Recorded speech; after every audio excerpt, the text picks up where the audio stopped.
करते हैं सुमित से। टारगेट्स फ्रेश निकल के क्या आ रहे हैं, क्या आउटलुक है? Sumit, good morning. इन नंबर्स पे क्या रिएक्शन है हाउसेस का और मेन टारगेट्स कहां तक के दिए जा रहे हैं अब? देखिए, दो तरह की रिपोर्ट है। पहले मैं एचडीएफसी बैंक पे एक टारगेट वाली रिपोर्ट दूंगा और एक बड़ी इंटरेस्टिंग रिपोर्ट है गोल्डमैन सैक्स की, उस पर बातचीत करूंगा। पहले जो एचडीएफसी बैंक में मेजरली टारगेट्स हैं वो सब पॉजिटिव साइड पे ही हैं।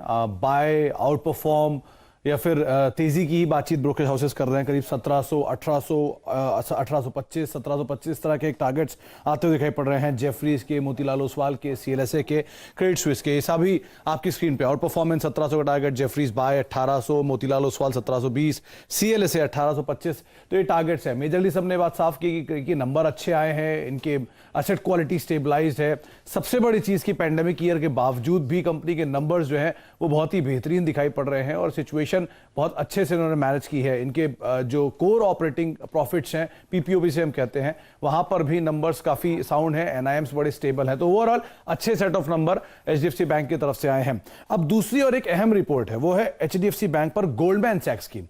उन्होंने एक बात साफ की है कि $200 बिलियन का वैल्यूएशन एचडीएफसी बैंक का हो सकता है FY24 तक आते आते। यानी कि यहां से भी इनका जो बैलेंस शीट है वो दोगुना होने का अनुमान वो जता रहे हैं। उनको लगता है कि जिस तरह की ग्रोथ कंपनी ने दिखाई है ये आगे भी जारी रहने वाली है।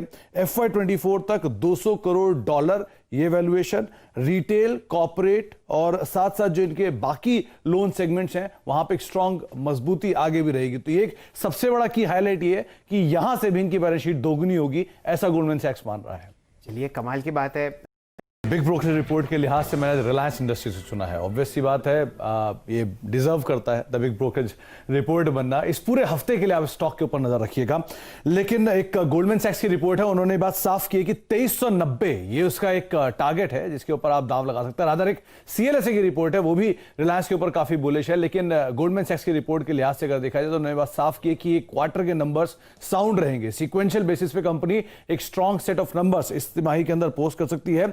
ग्रोथ और वैल्यू, इन दोनों का एक बेहतरीन कॉम्बिनेशन फिलहाल आपको दिखाई पड़ रहा है। इस कंपनी में आने वाले समय में एक अच्छी ग्रोथ भी दिख रही है और जिस तरह की हालिया गिरावट आई है, वैल्यूएशन भी काफी साउंड दिखाई पड़ रहे हैं। मौजूदा स्तरों से भी कंपनी के जो नंबर्स हैं वो काफी बेहतर साइड पे दिखेंगे सीक्वेंशियल आधार पर। चाहे आप रिटेल में देख लें, पेट्रोकेम में देख लें या फिर कंपनी के टेलीकॉम बिजनेस के अंदर देख लें, वहां पर नंबर सीक्वेंशियली अच्छे आते हुए दिखाई पड़ेंगे। और बाजार की इस पूरी तेजी में इस स्टॉक ने उतनी ज्यादा परफॉर्मेंस दी नहीं है, इसलिए वैल्यू भी साउंड है। तो गोल्डमैन सैक्स की तरफ से एक बाय साइड पे रिपोर्ट और टारगेट 2390, और सीएलएसए भी यहां पे पॉजिटिव रिपोर्ट रख रहा है इस पूरे स्पेस पर। और उनका भी मानना है कि आउट परफॉर्मेंस इस स्पेस में अगर आएगी तो रिलायंस की तरफ से ही आते हुए दिखाई पड़ेगी।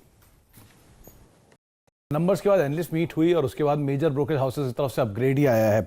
आप डोमेस्टिक साइड पे भी देख लें या फिर विदेशी ब्रोकर्स भी।